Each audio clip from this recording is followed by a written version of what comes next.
ಅದಕ್ಕೆ ನಮ್ಮ ಜೀವನದಲ್ಲಿ, ಪ್ರತಿಯೊಬ್ಬರ ಜೀವನದಲ್ಲಿ ವಿಧೇಯತೆ, ನಾವು ವಿಧೇಯತೆಯನ್ನು ಕಲಿಬೋದು. ನಾವು ನೋಡ್ತೇವೆ 3ನೇ ಅಧ್ಯಾಯ, ಮತ್ತಾಯನು ಬರೆದ ಶುಭ ಸಂದೇಶ 3ನೇ ಅಧ್ಯಾಯ, ಯೇಸು ಸ್ವಾಮಿಯ ಮೂಲಕವೇ ನಾವು ಕಲಿತೀವಿ. ಉದಾಹರಣೆಗೆ ಜನನವನ್ನು ನಾವು ತೆಗೆದುಕೊಳ್ಳುವುದಾದರೆ, ಸಂತ ಪೌಲರು ಗಲಾತ್ಯರಿಗೆ ಹುಟ್ಟಿದರು, ಧರ್ಮಶಾಸ್ತ್ರವನ್ನು ಮೀರಿ ಹುಟ್ಟಲಿಲ್ಲ, ಅದಕ್ಕೆ ಬದಲಾಗಿ ಧರ್ಮಶಾಸ್ತ್ರಕ್ಕೆ ಅಧೀನರಾಗಿ. ನೋಡಿ, ಇಲ್ಲಿ ನೋಡ್ತೇವೆ, ಯೇಸುವಿನ ಜನತೆಗೆ ಬಂದರು, ಅಲ್ಲಿ ಅವರಿಗೆ ವಿಧೇಯರಾಗಿ ನಡೆದುಕೊಳ್ಳುತ್ತಿದ್ದರು. ಮತ್ತು ವಿಧೇಯತೆ ಬಗ್ಗೆ ಪಾಠವನ್ನು ಕಲಿಸ್ಲಿಕ್ಕಾಗಿ ಹೋದ್ರು. ನಾವು ಅದೇ ರೀತಿ ನಾವು ಉನ್ನತ ಸ್ಥಾನಕ್ಕೆ ಏರಿಸಿದರು ಎಂಬುದಾಗಿ ಮುಂದುವರೆದು ವಾಕ್ಯಗಳನ್ನು ಹೇಳ್ತಾರೆ. ಆದ್ದರಿಂದ ನಮ್ಮ ಜೀವನದಲ್ಲಿ ವಿಧೇಯರಾಗಬೇಕು. ಇವಾಗ ವಿಧೇಯತೆಯನ್ನು ಕುರಿತು ನಾನು ತುಂಬ ಧ್ಯಾನ ಮಾಡ್ತಾ ಇದ್ದೆ. ಇವಾಗ ನಾವು ಭಕ್ತಿಯಿಂದ ಪ್ರಾರ್ಥನೆ ಮಾಡುವಾಗ ದೇವರು ನಮ್ಮ ಪ್ರಾರ್ಥನೆಗೆ ಹೋಗೊಡುತ್ತಾ, ಗುರುಗಳಿಗೆ ವಿಧೇಯರಾಗ್ತಾ ಇದ್ದೀವ ಅಥವಾ ಗುರುಗಳ ಮಾತನ್ನು ಬಿಟ್ಟು ದೂರ ಆಗ್ತಾ ಇದ್ದೀವ? ಯಾಕೆ ಹೀಗೆ ಮಾಡ್ತಾ ಇದ್ದೀವಿ? ಇದನ್ನೆಲ್ಲ ನಾವು ಅಲ್ಲಿ ಕೆಲವೊಂದು ವಾಕ್ಯಗಳನ್ನು ನಾವು ಧ್ಯಾನಿಸುವಾಗ ಗೊತ್ತಾಗುತ್ತೆ. ಸಂತ ಪೌಲರು ರೋಮನರಿಗೆ ಬರೆದ ಪತ್ರಿಕೆ 7ನೇ ಅಧ್ಯಾಯ 22ರಿಂದ 25 ವಾಕ್ಯಗಳು.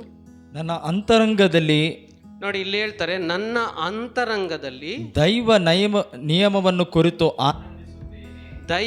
ನಿಯಮವನ್ನು ಕುರಿತು ಆನಂದಿಸುತ್ತೇನೆ. ನನ್ನ ಇಂದ್ರಿಯಗಳಲ್ಲಾದರೂ ಬೇರೊಂದು ನಿಯಮವನ್ನು ಕಾಣುತ್ತೇನೆ. ಇದು ನನ್ನ ಅಂತರಂಗ ನಿಯಮಕ್ಕೆ ತದ್ವಿರುದ್ಧವಾಗಿ, ನನ್ನ ಅಂತರಂಗದ ನಿಯಮಕ್ಕೆ ತದ್ವಿರುದ್ಧವಾಗಿ ಕಾದಾಡುತ್ತದೆ. ನೋಡಿ ಎಷ್ಟು ಸ್ಪಷ್ಟವಾಗಿ ಹೇಳ್ತಾರೆ ಅಲ್ಲಿ. ಒಂದು ನಿಯಮ, ನಾನು ಒಂದು ನಿಯಮಕ್ಕೆ ಬದ್ಧನಾಗಿದ್ದೇನೆ. ಇವಾಗ ನಾವು ಯಾವ ನಿಯಮಕ್ಕೆ ಒಳಪಡ್ತಾ ಇದ್ದೀವಿ? ದೇವರ ನಿಯಮಕ್ಕೆ ಒಳಪಡ್ತಾ ಇದ್ದೀವ ಅಥವಾ ನಮ್ಮ ದೈಹಿಕ ನಿಯಮಕ್ಕೆ ಒಳಪಡ್ತಾ ಇದ್ದೀರಾ? ನಮ್ಮ ಸ್ವಂತ ಆಲೋಚನೆಗೆ ಒಳಪಡ್ತಾ ಇದ್ದೀವ? ಇದನ್ನ ನಾವು ಅಲ್ಲಿ ತಿಳಿದುಕೊಳ್ಬಹುದು. ಮತ್ತೊಮ್ಮೆ ಓದಿ ಬ್ರದರ್ ಅದೇ ವಾಕ್ಯವನ್ನ. ನನ್ನ ಅಂತರಂಗದಲ್ಲಿ ದೈವ ನಿಯಮವನ್ನು ಕುರಿತು, ನನ್ನ ಅಂತರಂಗದಲ್ಲಿ ದೈವ ನಿಯಮ ಅಂದ್ರೆ ದೇವರ ನಿಯಮನ ಕುರಿತು ಆನಂದಿಸುತ್ತೇನೆ. ನೋಡಿ, ನಮ್ಗೆ ಎಲ್ಲಿ ಸಂತೋಷ ಸಿಗುತ್ತೆ? ನಮ್ಗೆ ಎಲ್ಲಿ ಆನಂದ ಸಿಗುತ್ತೆ? ನಮ್ಮ ಆತ್ಮದಲ್ಲಿ, ನಮ್ಮ ಮನಸ್ಸಿನಲ್ಲಿ, ನಮ್ಮ ಅಂತರಂಗದಲ್ಲಿ ನಾನು ಒಳ್ಳೆಯದನ್ನು ಮಾಡಬೇಕು ಅನ್ಕೊಂತೀನಿ. ಆ ದೈವ ನಿಯಮಕ್ಕೆ ಅನುಸಾರವಾಗಿ ನಾವು ಅನ್ಕೊಂತೀವಿ, ಆದರೆ ನಾವು ಮಾಡದೇ ಬೇರೆ. ಯಾಕೆ? ನಮ್ಮ ಪಂಚೇಂದ್ರಿಯಗಳು. ಅದಕ್ಕೋಸ್ಕರ ನಮ್ಮ ಇಂದ್ರಿಯಗಳಲ್ಲಿ ಮುಂದುವರಿಸಿ ಬ್ರದರ್. ಅದು ನನ್ನ ಇಂದ್ರಿಯಗಳಾದರೂ ಬೇರೊಂದು ನಿಯಮವನ್ನು ಕಾಣುತ್ತೇನೆ. ಬೇರೊಂದು ನಿಯಮವನ್ನ. ಯಾವುದದು ನಿಯಮ? ಪಾಪದ ನಿಯಮ, ಲೋಕದ ನಿಯಮ, ಅಶುದ್ಧತೆಯ ನಿಯಮ. ನಮ್ಮ ಮನಸ್ಸಿಗೆ ಬಂದಂಗೆಲ್ಲ, ನನ್ನ ದೇಹದ ದುರಿಚ್ಛೆಗೆ ತಕ್ಕಂತೆಲ್ಲ ನಾವು ಆ ನಿಯಮಕ್ಕೆ ಒಳಪಡ್ತೇವೆ.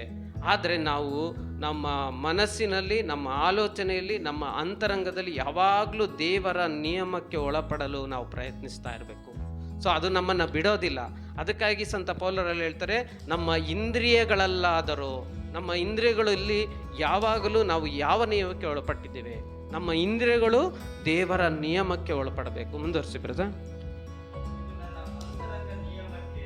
ಇದು ನನ್ನ ಅಂತರಂಗ ನಿಯಮಕ್ಕೆ ವಿರುದ್ಧವಾಗಿ ಕಾದಾಡುತ್ತದೆ.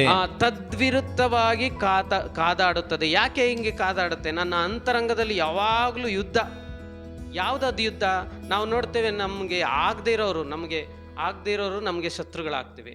ಆದರೆ ಕೆಲವೊಮ್ಮೆ ಏನಾಗುತ್ತೆ, ನಮ್ಮ ಅಂತರಂಗನೇ ನಮಗೆ ವಿರುದ್ಧ ಆಗುತ್ತೆ, ನಮ್ಮ ಪಂಚೇಂದ್ರಿಯಗಳೇ ನಮಗೆ ವಿರುದ್ಧವಾಗುತ್ತವೆ.